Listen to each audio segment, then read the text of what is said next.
பரோட்டாக்கு என்ன தான் வகை வகையாக கிரேவி இருந்தாலும் சால்னா தான் பெஸ்டர். அந்த சால்னா சல்லுன்னு இருந்தால் பரோட்டா இறங்கவே இறங்காது. நல்லா சால்னா ஊற்றி ஊற வச்சு எடுத்து சாப்பிட்டா பரோட்டா இறங்கிட்டே இருக்கும். சூப்பரான ஹோட்டல் சால்னா வீட்டில் எப்படி செய்யறதுன்னு சொல்லித்தர பாருங்கள். ஃபஸ்ட்டு ஆயில் ஊற்றிக்கலாம். சோம்பு கொஞ்சம் போட்டுக்கிறோம். பிரியாணி இலை 2 போட்டுக்கிறோம். கல்பாசி கொஞ்சம் போட்டுக்கிறோம். பட்டை 2 போட்டுக்கிறோம். கிராம்பு 2, கொஞ்சம் கருவேப்பிலை போட்டுக்கிறோம்.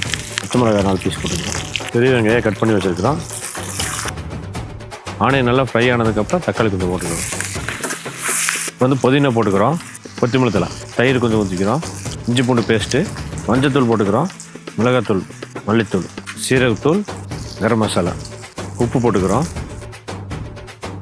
நல்லா போட்டு மிக்ஸ் பண்ணி வச்சு நல்லா கிளறி விட்டு தண்ணி ஊற்றிக்கலாம். நல்லா ஒரு கொதி வந்ததுக்கப்புறம் தேங்காய் பேஸ்ட் ஊற்றிக்கலாம். தேங்காய் பேஸ்ட் போட்டோம். இப்போ நல்லா மிக்ஸ் பண்ணி விட்டுக்கலாம். நல்லா ஒரு கொதி வந்துருச்சு. கொத்தமல்லி தழை போட்டு இறக்கலாம்.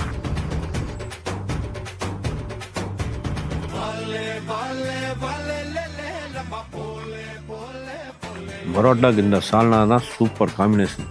சூப்பராக இருக்குது. உங்கள் வீட்டில் செஞ்சு பார்த்து எப்படி இருக்குன்னு கமெண்ட்டில் சொல்லுங்கள்.